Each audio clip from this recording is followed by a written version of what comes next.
Okay, this is that D-28 that I talked about whether or not I was going to scallop it. And first of all, I'm in my room rather than the shop because my foot is really hurting really bad, and then there's a lot of snow on the ground. It was easier to bring the camera up here than the guitar back down to the shop. I've had the guitar up here and I've been playing it for a while, and my mic stand is in the way because I'm used to sitting on a stool, you know, which is, gets this out of the way, and I don't have my boom mic stand here, so I can't, you know, anyway. Sorry about the mic stand. I'm trying to do my best. I actually ended up scalloping this guitar. And after I did a video on the before and the after, and the stupid microphone battery was dead because when I did the video on the comparison, I forgot to turn the battery off on the microphone. Forgot to turn the microphone off, so it drained the battery. So I did this video on the before and the after of the scalloping of this guitar, why I decided to go ahead and scallop it a little bit. And then I came up and edited it, and I discovered I had no sound. So we lost that. Anyway, I did scallop it, and the reason I did, when I got it and played it, it was just a little nasally on the bass. So I did a very light scalloping on it, not much, and all I did was scallop the X braces. I left the tone bars alone. The tone bars are what makes the top stiff back here, and the X is what gives it more bass. And I just felt like it needed more bass on the E and the A. So I was real happy with that. It didn't have that low wumble. It was all kind of the same tone. So when I hit that E chord there, yeah, I was like, okay, now we're talking. But the mid range is still very strong, and the trebles are really strong, and that's a function of the tone bars more than anything else. So that's an example of selective scalloping. People say, you know, scalloping, you know, it's not just a cookie cutter thing. If you know how to control the scalloping and what the various braces do, you can tune this thing in the way you want it. And that's the advantage of post-construction scalloping rather than scalloping in pre-construction. I can listen to the guitar and say, you know, I think it needs a little bit more of this, and I can push it that direction. You know, I'm not saying I can always get it, but I can push it that direction. So this guitar is done, and I did the full 70s overhaul on it. Tuners, nut, Evo frets on it, neck reset, popsicle brace out, and the main reason I had to take the popsicle brace out because it's got the cracks on the side of the fingerboard where the popsicle brace had failed. So I put my brace in here that's a trapezoidal brace and jams in between the neck block and the sound hole brace, which is the one right there. I did a pickguard on it, got rid of the rosewood bridge plate, scooted the bridge back, scalloped the braces a little bit. It's got antique acoustic bridge pins in it, and it previously had a oversized bridge on it. So I was kind of forced here as to what I could do. And you can see it's got a pretty big scar on it, because not only did the other guy put an oversized bridge on it, but he put a spruce cap on top of there to repair some damage evidently under the top. So I have two different colors of spruce to deal with here. So, you know, I made it look the best I can, but you're dealing with a lot of different colors here. And, you know, so it's ugly. But the guitar's got, you know, finish damage. It's got a crack in it. The main thing for me is always structural. Get the right size bridge on it with the saddle in the right spot instead of sitting in the middle of the bridge. And there's some cosmetic stuff. You know, there's cosmetic stuff all over this guitar. The sound was chewed up, you know. So, who cares? It plays in tune for the first, well, it did play in tune previously, but it's got the right size bridge on it. It's light. Got the right I used the black locust bridge plate on this one. So the structural integrity is so much more important to me than the cosmetics. I did the best I could on the cosmetics. And it's funny because some of it matches really good. I got his piece of spruce matching really good to the other. But there's a line in front of it where it's probably dirty, probably chewed up. And you can only do so much, you know. So I think the guitar sounds tremendous. It's got a really great neck on it. I just love these really good 70s necks. To me, they're my favorite neck, you know. They're really good.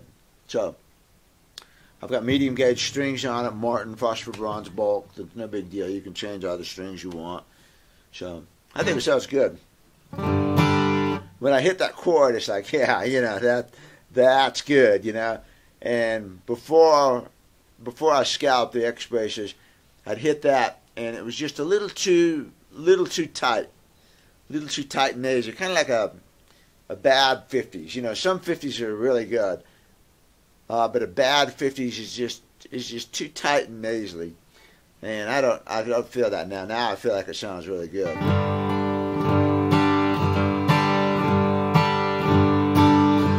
Tons of punch, you know, tons of punch. I think it's great. Well, hopefully the owner likes it. I should hum. Let's do. Yeah, I'm gonna take the capo off. Keep the capo off. Let's play it just a little bit.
That's a D-28, boys and girls.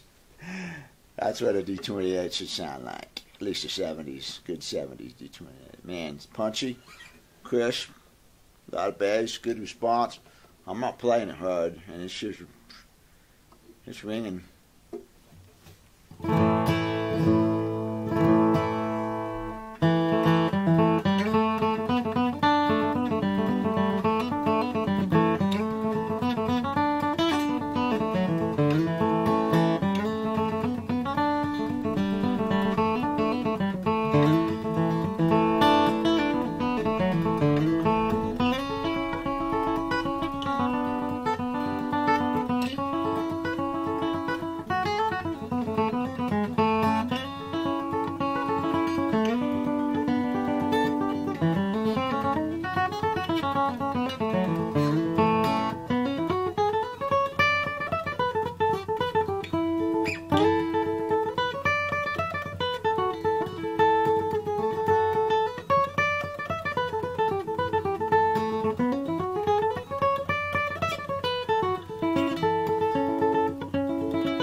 Messing around on it. You know, a lot of times when I evaluate a guitar like this, what I want to do, I've talked about this before, but I want to see how instinctive it is for me. So I'm not doing something I practice. In fact, I messed up that whole part on Salt Creek there because I haven't played it in a million years.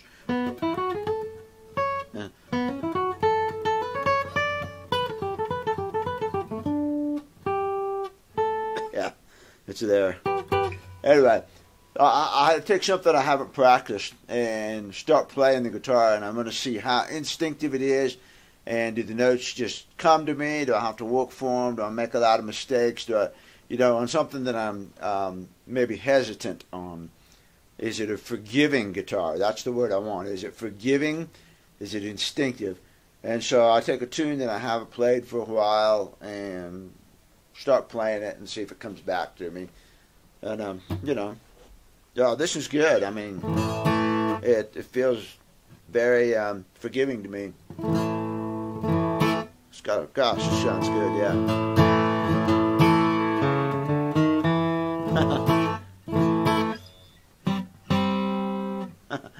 Let's see how it does with some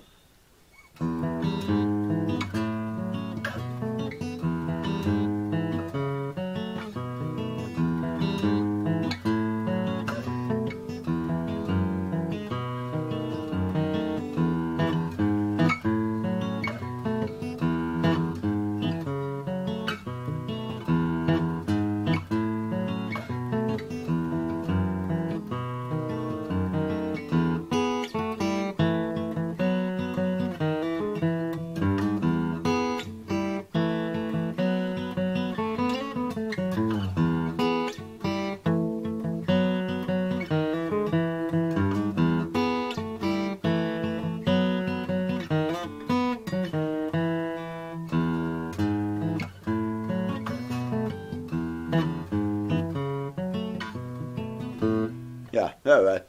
That's pretty good. I'm using the hybrid picking on that, and it's got that good punch to it.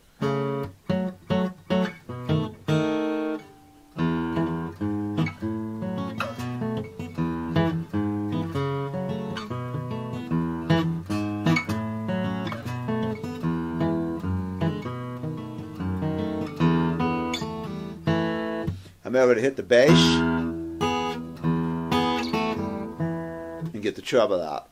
I don't want the bass overpowering the treble. I just want it in that balance, so.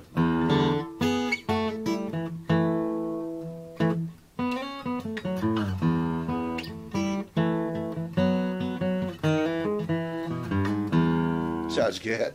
I like it, man. I own this guitar. So, all right, wrap this up. Off it goes. If the owner approves. D-28.